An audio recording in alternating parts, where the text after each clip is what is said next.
पितृपक्ष पूर्णिमा से अमावस्या तक 16 दिन का होता है।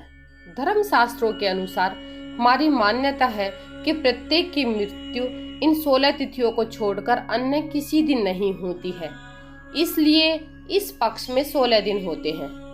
एक मनोवैज्ञानिक पहलू यह भी है कि इस अवधि में हम अपने पितरों तक अपने भाव पहुंचाते हैं। चूंकि यह पक्ष वर्षा काल के बाद आता है, अतः ऐसा माना जाता है कि आकाश पूरी तरह से साफ हो गया है और हमारी संवेदनाओं और प्रार्थनाओं के आवागमन के लिए मार्ग साफ हो गया है।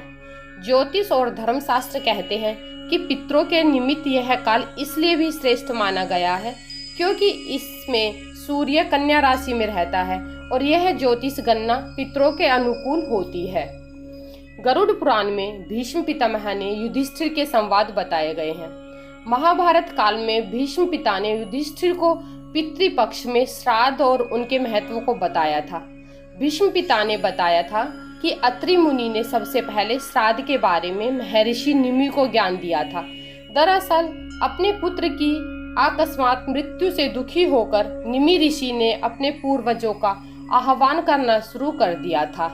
इसके बाद पूर्वज उनके सामने प्रकट हुए और कहा, निमि आपका पुत्र पहले ही पितृदेवों के बीच स्थान ले चुका है। चूंकि आपने अपने दिवंगत पुत्र की आत्मा को खिलाने और पूजा करने का कार्य किया है, यह वैसा ही है जैसे आपने पितृयज्ञ किया था। उस समय से श्राद्ध को सनातन धर्म का महत्वपूर्ण अनुष्ठान माना जाता है। इसके बाद से ऋषि निमि ने भी श्राद्ध कर्म शुरू किए और उसके बाद से सारे ऋषि मुनियों ने श्राद्ध करना शुरू कर दिया। कुछ मान्यताएं बताती हैं कि युधिष्ठिर ने कौरवों और पांडवों की ओर से युद्ध में मारे गए सैनिकों के अंतिम संस्कार के बाद भी उनका श्राद्ध किया था। अधिकांश कथा यह बताती है और एक कथा बताती है कि महाभारत के दौरान कर्ण की मृत्यु हो जाती है।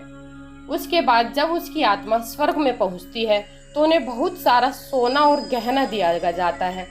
कर्ण की आत्मा को कुछ समझ नहीं आता, वह तो आहार तलाश रहे थे। उन्होंने देवता इंद्र से पूछा कि उन्हें भोजन की जगह सोना क्यों दिया गया है।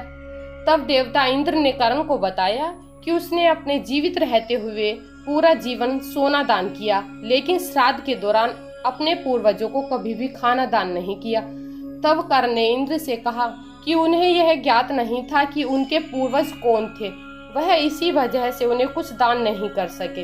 इसके बाद कर्ण को उसकी गलती सुधारने का मौका दिया गया और 16 दिन के लिए पृथ्वी पर वापस भेजा गया, जहां उन्होंने अपने पूर्वजों को याद करते हुए उनका श्राद्ध कर उन्हें आहार दान किया, तर्पण किया। इन्हीं 16 दिन की अवधि को हम पितृपक्ष कहते हैं।